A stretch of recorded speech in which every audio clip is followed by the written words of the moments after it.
I'm Ruby, 32 female.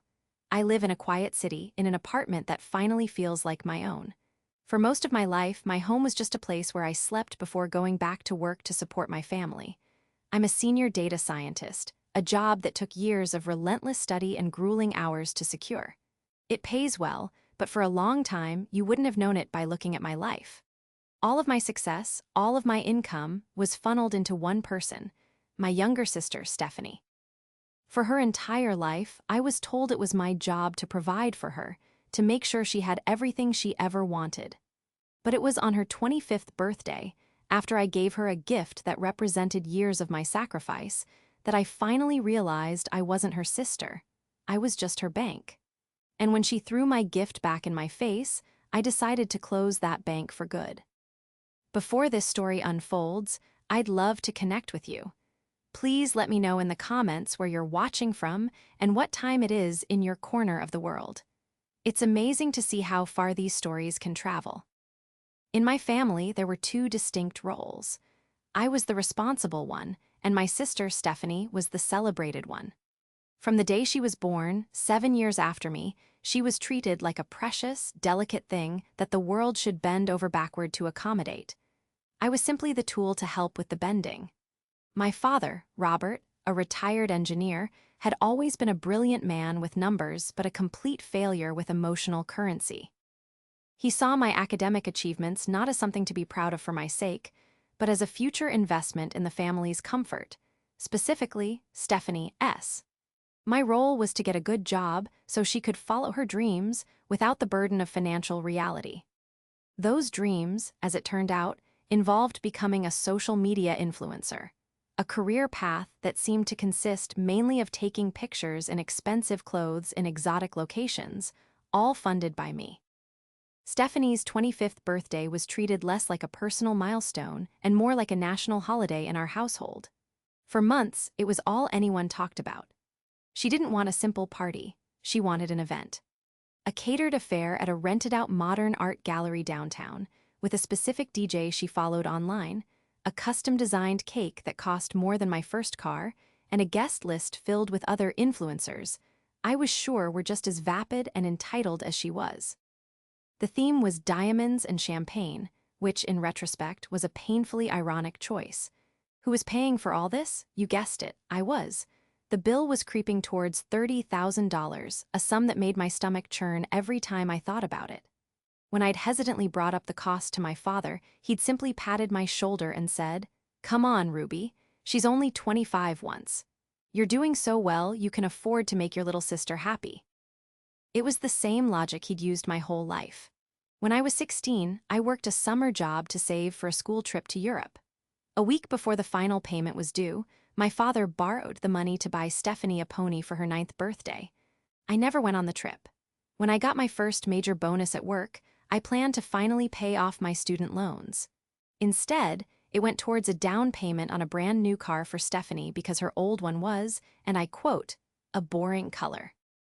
Each time, I was told I was being a good sister, that I was doing my duty. The praise was just enough to quiet the resentment bubbling inside me, but it never extinguished it. This birthday felt different, though. Maybe it was because I was older, or maybe it was because the sheer audacity of the expense was impossible to ignore. I'd been working on a massive project for a new client, pulling 70-hour weeks for the better part of a year. The stress was immense, but the bonus attached to its successful completion was the only reason Stephanie's party was even possible.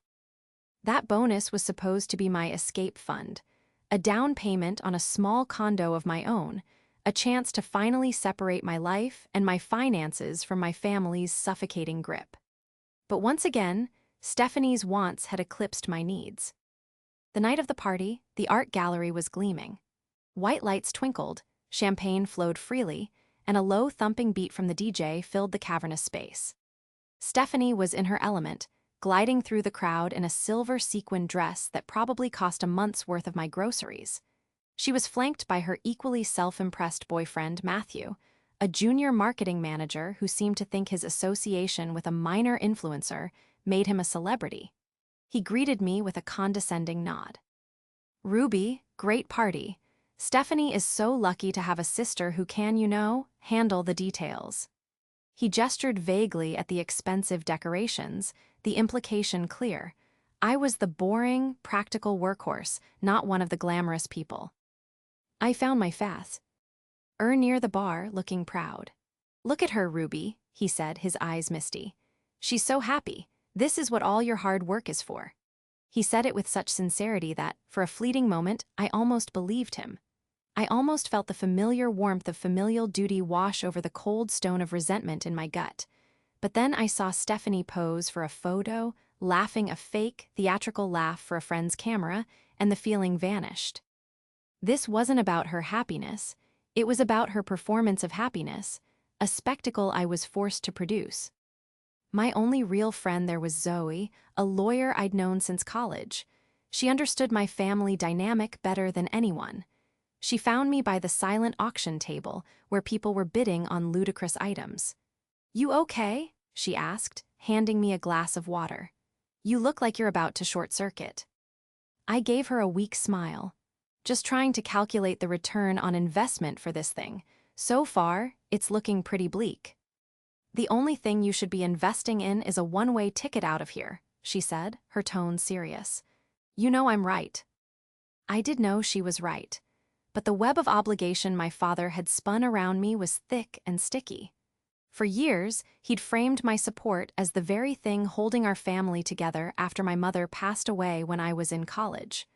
Without me, he claimed, he and Stephanie wouldn't be able to manage. It was emotional blackmail, pure and simple, but it was incredibly effective. Later in the evening, it was time for the gift opening. This was another one of Stephanie's demands, a dedicated portion of the party where everyone had to watch her receive presents. She sat on a large white chair, a makeshift throne, while Matthew brought her gifts one by one. She'd open them with feigned enthusiasm, holding up designer bags and expensive perfumes for everyone to see before tossing them onto a growing pile. Then Matthew announced, "And now, a very special gift from the sister who made this all possible, Ruby." All eyes turned to me, my heart hammered in my chest. This was it. This was the gift I hoped would finally be enough. It wasn't just another check or a paid-off bill. It was something I had put genuine thought and a staggering amount of money into. I had spent weeks researching, visiting private jewelers, and agonizing over the perfect piece. I wanted to give her something timeless, something that would signify a more mature chapter of her life. A piece of real, lasting value, not another trendy, disposable item. I walked forward, holding a small, elegantly wrapped box. Inside was my last-ditch effort to feel like a sister instead of a sponsor. The small, velvet box felt heavy in my hand, its weight disproportionate to its size. It represented the culmination of 6 months of saving what little I could scrape together after covering the family's endless expenses. It was the physical embodiment of overtime, skipped lunches, and the condo I had once again postponed buying for myself. Inside was a tennis bracelet. It wasn't just any bracelet. It was a delicate, platinum chain set with dozens of small, brilliant-cut diamonds. It was classic, elegant, and understated. More importantly, it was real. I had the appraisal certificate tucked away at home, confirming its value at just over $20,000. I thought it was the perfect symbol. A piece of genuine, lasting value for a young woman I hoped was on the cusp of becoming a more genuine, valuable person. As I approached her throne, a hush fell over the crowd. Stephanie watched me with an expectant, almost greedy look in her eyes. Her boyfriend, Matthew, stood beside her, a smirk playing on his lips as if he were presenting a royal tribute. I handed her the box. "Happy birthday, Steph," I said softly, my voice barely audible over the lingering music. She took the box without making eye contact with me, her focus entirely on the potential prize within. Her perfectly manicured fingers, tipped with impossibly long, pearl-white nails, fumbled with the ribbon for a moment before she tore the paper off with an impatient rip. She lifted the lid and stared at the bracelet nestled in the velvet. For a second, there was silence. I held my breath, a foolish flicker of hope igniting in my chest. I imagined her gasping, her eyes lighting up with genuine delight, maybe even looking at me with a glimmer of real gratitude. The reality was far more brutal, her perfectly sculpted eyebrows furrowed in confusion. She picked the bracelet up, letting it dangle from her fingers. The diamonds caught the light, scattering tiny rainbows across her lap, but she didn't seem to notice. She looked from the bracelet to me, her expression shifting from confusion to a sort of bored disappointment. "Oh," was all she said. She turned it over in her hand, her lips curling into a slight pout. Matthew leaned in. "What is it, babe?" She held it up for him to see, her voice dripping with disdain. "It's a bracelet." A nervous titter went through the small circle of her friends gathered nearby. I felt a hot flush of embarrassment creep up my neck. My father, standing a few feet away, wore a strained smile, clearly sensing that this was not going the way he'd hoped. He gave me a look, a silent plea for me to smooth things over, to manage Stephanie's emotions as I always did. But I was frozen, watching the scene unfold like a slow-motion car crash. Stephanie dropped the bracelet back into the box with a clatter. Then she looked directly at me, her voice loud enough for everyone around us to hear. "That's it. I mean, it's cute, I guess. But for my 25th, I kind of expected something real." The word hung in the air, sharp and poisonous. Real. To her, real meant a car, a sponsored trip to Dubai, a down payment on a condo for her and Matthew. It meant a grand, flashy gesture she could post about, something that would boost her online status. This bracelet, this piece of quiet, timeless luxury, was meaningless to her because its value wasn't immediately obvious to her followers. It was just a thin, sparkly chain. In her world of disposable trends and performative wealth, she couldn't recognize genuine worth when it was literally placed in her hands.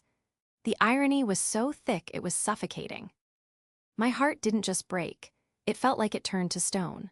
The flicker of hope I'd harbored was violently extinguished, leaving behind nothing but cold, hard clarity. For my entire life, I had been pouring my love, my energy, and my money into a bottomless pit of entitlement. I had sacrificed my own dreams to fund her vapid fantasies, and for what? To be publicly humiliated. To have a gift that cost me a year of my life dismissed as if it were a cheap trinket from a mall kiosk. The silence that followed her pronouncement was deafening. Her friends looked awkward. My father's smile had vanished, replaced by a look of panicked dismay. Matthew, ever the sycophant, was the first to break it. He chuckled, putting his arm around Stephanie. "She's just kidding, Ruby. You know how she is. She has a very specific aesthetic." But she wasn't kidding. She pushed the box across the table towards me with the back of her hand. "You can return it. Get me something I actually want." Something inside me snapped. It wasn't loud or dramatic. It was a quiet, definitive severance. The years of resentment, of feeling undervalued and used, coalesced into a single, calm decision. I looked at the box, then at her petulant face, then at my father's helpless expression. He was waiting for me to apologize, to ask what she wanted instead, to fix it. But I was done fixing things. Without a word, I reached out and picked up the box. I didn't argue. I didn't cry. I didn't try to explain its value. I simply closed the lid, the soft click echoing the sound of a door slamming shut in my mind. I held the box in my hand and looked at my sister, really looked at her, for what felt like the first time. I didn't see the little girl I used to read bedtime stories to. I saw a stranger, a shallow, ungrateful person my family had created and I had enabled. I turned and walked away. I could feel their eyes on my back. I heard my father call my name, his voice tight with alarm. "Ruby, wait." I heard Stephanie mutter to Matthew, "What is her problem?" I didn't stop. I walked past the champagne fountain, past the DJ who was starting up a new track, past the laughing guests who were oblivious to the quiet implosion of my family. I walked straight to the coat check, retrieved my jacket, and pushed open the heavy glass doors of the gallery. The cool night air hit my face, and for the first time all night, I could finally breathe. In my hand, I clutched the small box containing a $20,000 bracelet, but it was no longer a gift for my sister. It was my severance package. The drive from the art gallery to the house I shared with my father and Stephanie was a blur. The city lights smeared across my windshield, mingling with the hot tears that were finally starting to fall. It wasn't a cry of sadness, but of pure, unadulterated rage. Rage at my sister's entitlement, at my father's weakness, and most of all, at myself for letting it go on for so long. I had spent more than a decade being the family's bedrock, the silent, sturdy foundation upon which their comfortable lives were built. But a foundation that is never maintained will eventually crack. And tonight, I hadn't just cracked, I had crumbled. When I got home, the house was dark and quiet. The silence was a stark contrast to the thumping music and artificial laughter of the party. It felt like walking into a museum of my own mistakes. Every piece of furniture, every appliance, every decorative trinket seemed to whisper a reminder of what I had paid for. The oversized flat-screen TV in the living room, bought so Stephanie could watch her shows in HD quality. The state of the art espresso machine in the kitchen, a must-have for her morning routine. The mortgage itself, a bill that landed in my inbox every month, a constant reminder that this wasn't truly a family home, but my financial prison. I walked into my bedroom and placed the velvet box on my nightstand. The diamonds inside seemed to mock me, a $20,000 lesson in futility. But as I stared at it, the rage began to subside, replaced by a cold, resolute calm. The decision had been made the moment I picked that box back up. There was no going back. There would be no tearful confrontation, no screaming match, no chance for them to gaslight me into thinking I was overreacting. I was done. I was leaving. I pulled a large suitcase from the back of my closet and began to pack. My movements were methodical, almost robotic. I didn't pack for a vacation, I packed for a new life. I took only the things that were unequivocally mine, things I had bought for myself with the rare scraps of money I'd kept.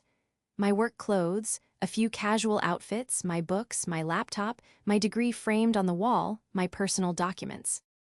I left behind all the gifts they had ever given me. The cheap sweaters, the generic bath sets, tokens that felt more like obligatory gestures than expressions of love. As I moved through the house, collecting my toiletries from the bathroom and a few sentimental items from my childhood, I felt a strange sense of detachment. It was as if I were a ghost, haunting a life that was no longer mine. I saw the pictures on the mantelpiece, a family vacation to the Grand Canyon where I'd spent the whole time on my laptop, finishing a project so the trip could be paid for. A photo of Stephanie's high school graduation, where I was standing off to the side, looking exhausted after working a double shift to pay for her graduation party. We were in the same photos, but we had never been in the same reality. My phone started buzzing on the kitchen counter. It was my father. I watched his name flash on the screen, my thumb hovering over the answer button. I could picture him perfectly, standing outside the gallery, his face a mask of worry and frustration. He wouldn't be worried about me, not really. He would be worried about the disruption to the status quo, about having to deal with Stephanie's ensuing tantrum. He would be worried that his cash cow was walking out of the pasture. I silenced the call and then turned my phone off completely. The final step was the most important.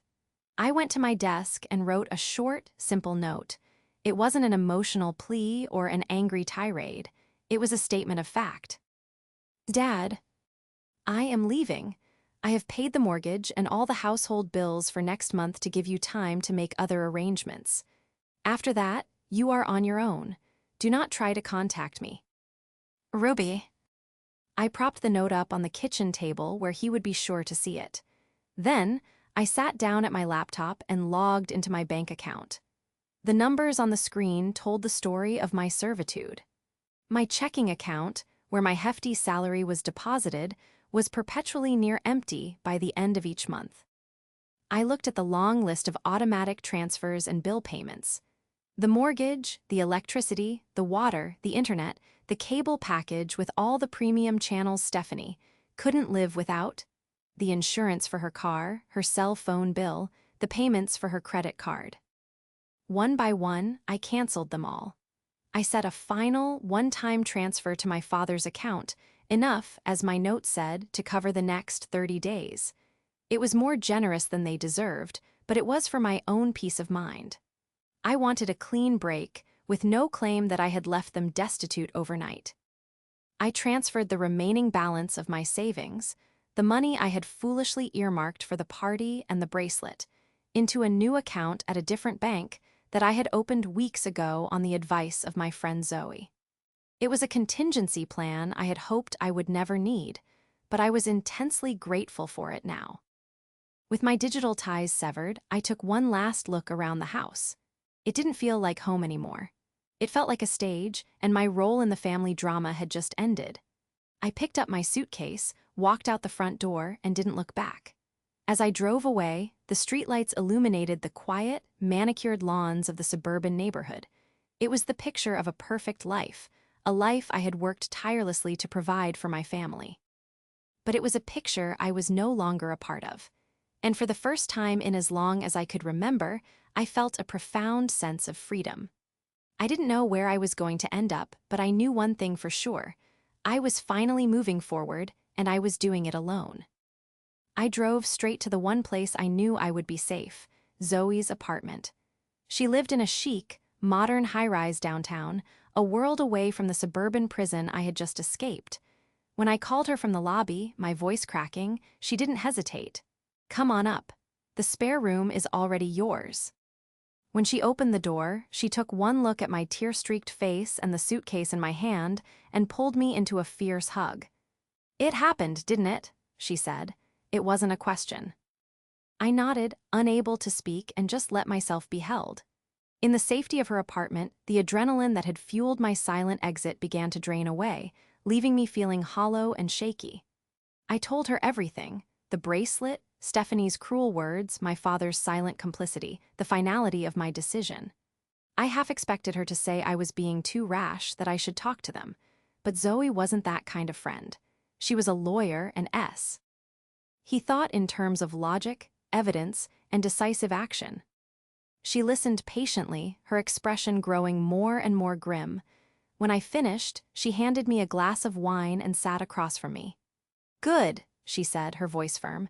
"It's about time, Ruby. I'm proud of you. What you did wasn't just brave, it was necessary." Over the next few days, Zoe was my rock and my strategist. She transformed from a comforting friend into a legal powerhouse. "We need to treat this like a hostile business demerger," she explained one evening as we sat at her dining table, which was now covered in my financial documents. "You weren't just a family member. You were the primary shareholder and CEO of Family Inc. And you've just initiated a buyout of your own shares." Her practical, no-nonsense approach was exactly what I needed.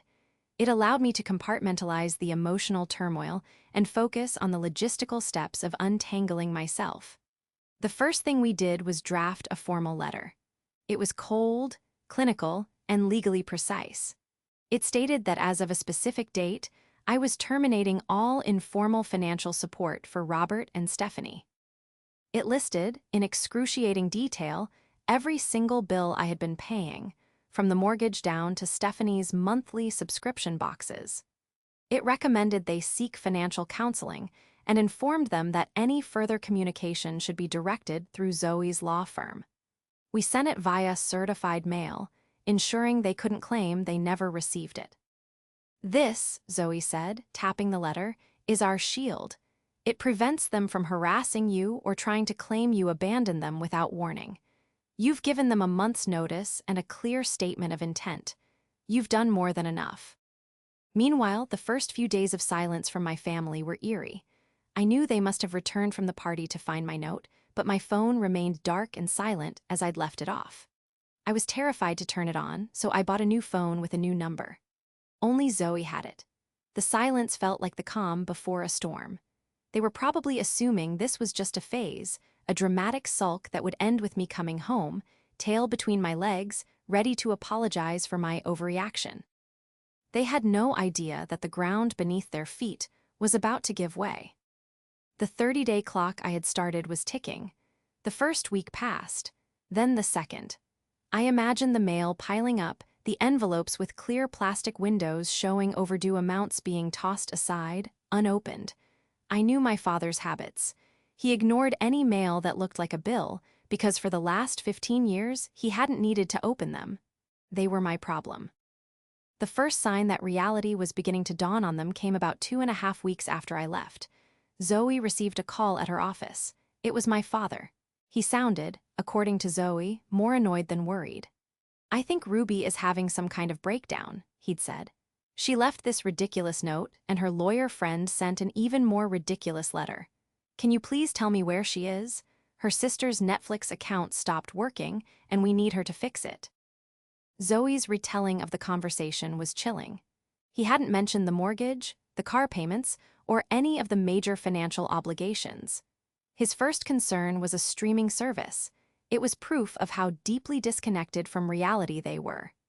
Zoe had calmly and professionally reiterated the contents of the letter and informed him that I would not be in contact. He had hung up in a huff. But the small cracks were starting to show. A few days later, a second domino fell. Matthew, Stephanie's boyfriend, tried to pay for a lavish dinner with the credit card I had been paying off for her. It was declined. I knew this because he immediately posted a vague, passive-aggressive story on social media about technical difficulties and people who can't be relied on. Stephanie followed it up with a post of her own, a selfie of her pouting, with the caption, "Dealing with so much family drama right now. Send positive vibes." The positive vibes, however, couldn't pay the electricity bill. Around the 25-day mark, the power was cut off. This time, my father's call to Zoe was frantic. "The lights are out. What is going on? This is Ruby's responsibility. She has to fix this."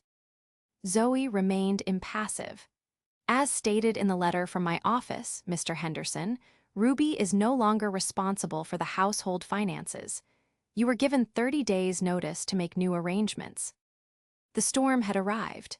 The comfortable, effortless world I had built for them was crumbling, and they had no idea how to stop it. They had never bothered to learn. They had spent years enjoying the warmth of the fire without ever considering who was chopping the wood. Now, the axe was gone, the woodpile was empty, and a long, cold winter was setting in. And the worst of the storm was yet to come. They still didn't understand the full scope of what they had lost. They were about to find out. The 4 weeks of grace I had given my family passed in a deluge of increasingly desperate voicemails and emails, all of which Zoe methodically logged and filed away. They went from indignant, "Ruby, call me right now. This is unacceptable," to manipulative, "Your sister is very upset. You're being selfish and tearing this family apart." And finally, to pure panic, the bank sent a letter about foreclosure. "You have to call them. This is your house." The sheer delusion was staggering. My father, a retired engineer who was perfectly capable of understanding how a mortgage worked, was acting as if it were a subscription service that I had simply forgotten to renew. He seemed to believe that if he just yelled into the void enough, I would magically reappear and make everything right again. Stephanie's messages were even more detached from reality. They were a mix of whining about her inconveniences and bizarre accusations. One voicemail, which I listened to with a morbid sense of curiosity, was particularly revealing.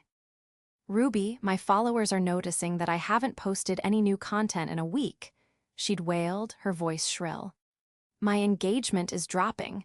Matthew says I'm losing my brand relevancy. This is literally ruining my career. How could you do this to me? All because I didn't like your stupid bracelet? It was probably fake anyway." The accusation that the bracelet was fake was the final, pathetic jab of a cornered animal. It was so transparently a defense mechanism, a way to retroactively justify her own appalling behavior, that I almost laughed. She couldn't possibly accept that she had casually dismissed something of immense value, so it was easier to believe the object itself was worthless. Life for them had unraveled with shocking speed. With no internet, Stephanie's influencer career was dead in the water. Without the endless stream of money from me, her glamorous lifestyle evaporated. The expensive lunches, the designer clothes, the ride-sharing services she used to get everywhere all gone.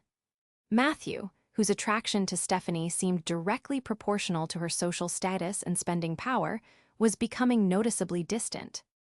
According to his social media, which Zoe kept an eye on, he was suddenly spending a lot more time with another influencer, a girl whose feed was still filled with sponsored posts and exotic vacation photos. The writing was on the wall. My father, forced to confront the household finances for the first time in over a decade, was completely overwhelmed. He had a modest pension, but it was a drop in the ocean compared to the massive overheads I had been covering. He had no idea how to set up automatic payments, how to negotiate with utility companies, or how to even begin to budget for their expenses. He had outsourced his entire adult life to his eldest daughter, and now his operational manager had resigned, effective immediately. They tried to leverage other family members, but it backfired spectacularly. My father called my aunt, his sister, and spun a sob story about how I had abandoned them. But my aunt was a sharp woman who had witnessed my family's dynamic for years. After a brief, sympathetic call to my father, she called me. "Ruby, honey, your father just called me," she'd said, her voice gentle. "Are you all right? He said you just up and left." I took a deep breath and told her the truth. I told her about the years of financial support, the party, and the final, crushing insult of the bracelet. There was a long silence on the other end of the line. "That little brat," my aunt finally said, her voice filled with a cold fury I'd never heard from her before. "I knew it was bad, but I had no idea you were paying for everything. Your father let this happen. He let you become their servant." She sighed. "You did the right thing, Ruby. Don't you dare let him guilt you into going back." Her validation was a balm on a wound I didn't even know was still so raw. It was the first time a family member had ever taken my side, had ever acknowledged the unfairness of my situation. The true breaking point, however, came from a place I never expected. It wasn't the foreclosure notice or the car being repossessed. It was Stephanie's own desperate, greedy search for a solution. With her credit cards cut off and her father in a state of helpless panic, she did what she always did when she wanted something. She started looking for the easiest way to get it. She assumed I must have stashed cash somewhere in my old room, or perhaps left behind some valuable jewelry she could pawn. Her search was frantic. She tore through my drawers, my closet, the boxes of old keepsakes I hadn't had time to pack. She was looking for a quick fix, a few $100s to tide her over until I came to my senses. But she wasn't going to find cash. Instead, she was about to find something far more valuable and infinitely more devastating: the truth. In the back of my jewelry box, a simple wooden case I'd had since I was a teenager, I had left a few things I didn't care about. Tucked into a side pocket of that box, forgotten in my hasty departure, was a folded piece of paper. It was a slim, unassuming document from a certified gemologist. It was the appraisal certificate. And at the bottom of the page, next to a detailed description of the bracelet's carat weight, color, and clarity, was its estimated retail replacement value in clear, undeniable print: $20,500. Stephanie was looking for a lifeline, a few dollars to keep her fantasy afloat. What she found was a receipt for the anchor that was about to drag her entire world to the bottom of the ocean. The truth had been sitting in her house the entire time, waiting to be discovered, and the sound of her realization was about to be deafening. The call came on a Saturday morning. I was at a coffee shop with Zoe, sketching out a budget for my new life, a life where my income was actually my own. For the first time, I was looking at apartments for myself, not calculating how much of my salary needed to be diverted to my family. A sense of peace and possibility was blooming in my chest. Then my new phone, which had been blissfully silent for weeks, buzzed with a call from an unknown number.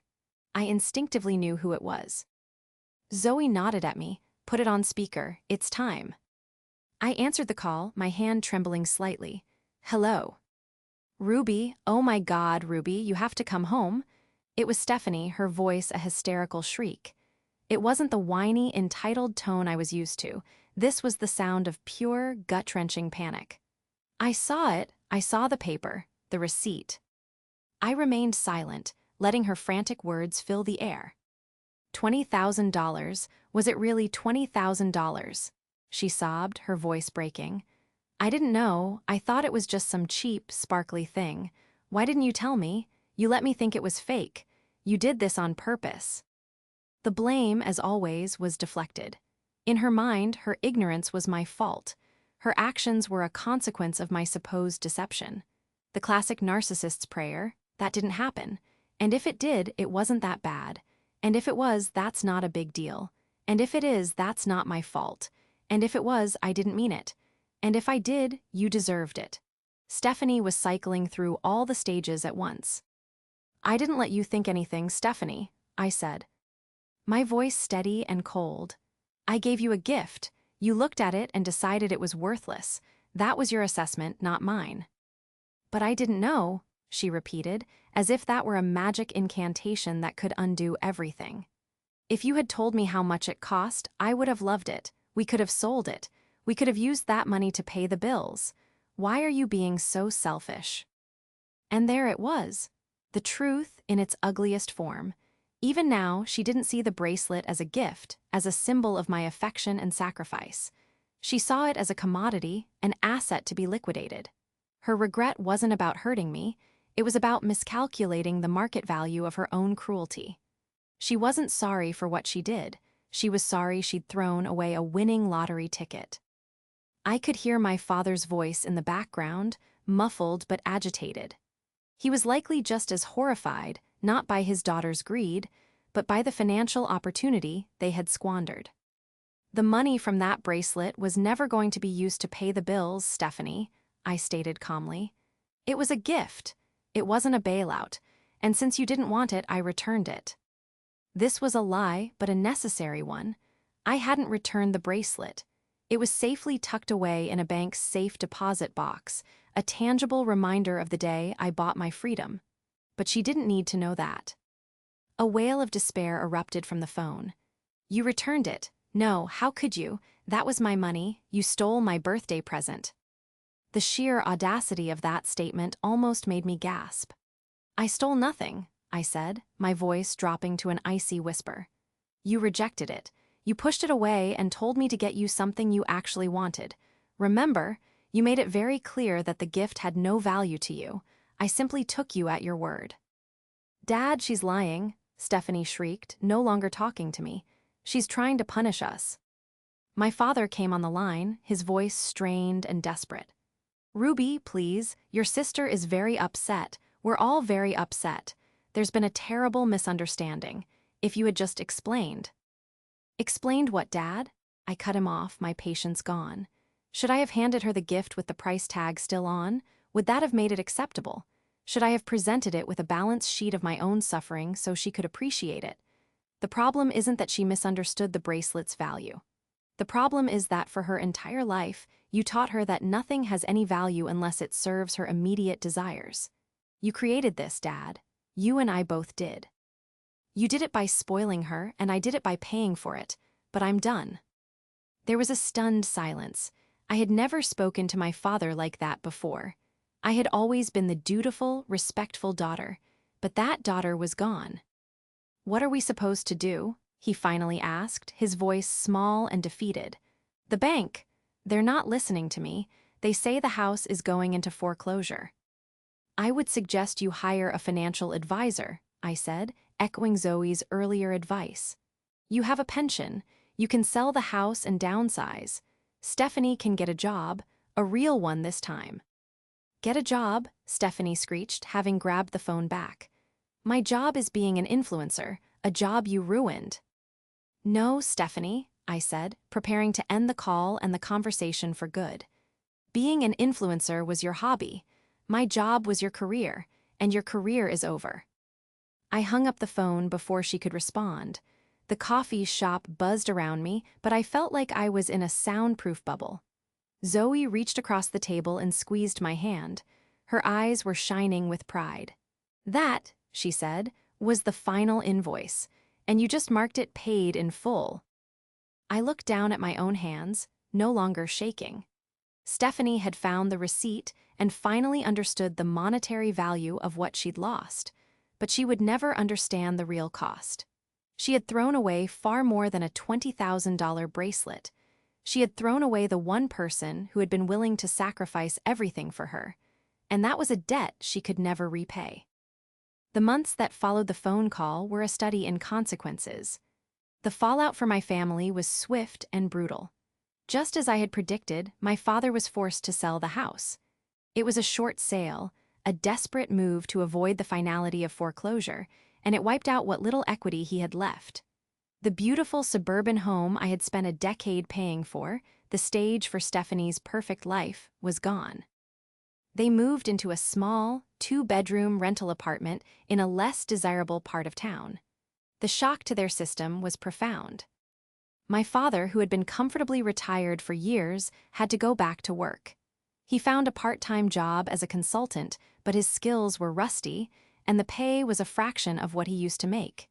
He was humbled, forced to reckon with the reality he had so blissfully ignored. I hear. D threw my aunt that he was a changed man, quieter, sadder, and haunted by the knowledge that his passive enablement had cost his family everything. He never tried to contact me directly again, but my aunt said he often asked about me, his questions tinged with a deep, unspoken regret. For Stephanie, the fall from grace was even more spectacular. Her influencer career, built on a foundation of my money and her manufactured lifestyle, collapsed overnight. Without a picturesque home for a backdrop, exotic trips to post about, or a budget for new clothes, her content dried up. Her followers, a fickle and trend-obsessed bunch, quickly moved on. Her boyfriend, Matthew, officially left her for the other influencer a week after she moved out of the house. He didn't even have the decency to do it in person, sending a short text message that ended with, "I need to be with someone who is on my level." Stripped of her social status and her financial support, Stephanie was forced to enter the real world. She got a job working retail at a clothing store in the mall, the very kind of place she used to look down upon. The irony was not lost on me. She who had scoffed at a $20,000 gift was now folding sweaters for minimum wage. Her social media went dark. The curated perfection was impossible to maintain when her reality was a shared bedroom in a cramped apartment and a bus ride to work. I, on the other hand, was thriving. The freedom was intoxicating. For the first time in my adult life, my salary was mine. I didn't hold my breath when I checked my bank account. I didn't feel a knot of dread in my stomach every time a bill was due. I took the money from the returned, or rather, the safely stored, bracelet and put it into a high-yield investment account. It was the seed for my own future, a future I was now in complete control of. I moved into a beautiful one-bedroom apartment downtown with a balcony that overlooked the city. It was smaller than the house I had paid for, but it felt infinitely larger because it was mine. I decorated it to my own taste, with calm, minimalist furniture and walls filled with art that I loved. I started dating, reconnected with old friends, and even took up a pottery class on weekends, simply because I wanted to. I was discovering who Ruby was when she wasn't just Stephanie's sister, or the responsible one. About a year after I left, I ran into Stephanie. It was a cold Tuesday evening, and I was leaving a restaurant after a lovely dinner with David, a kind colleague from work.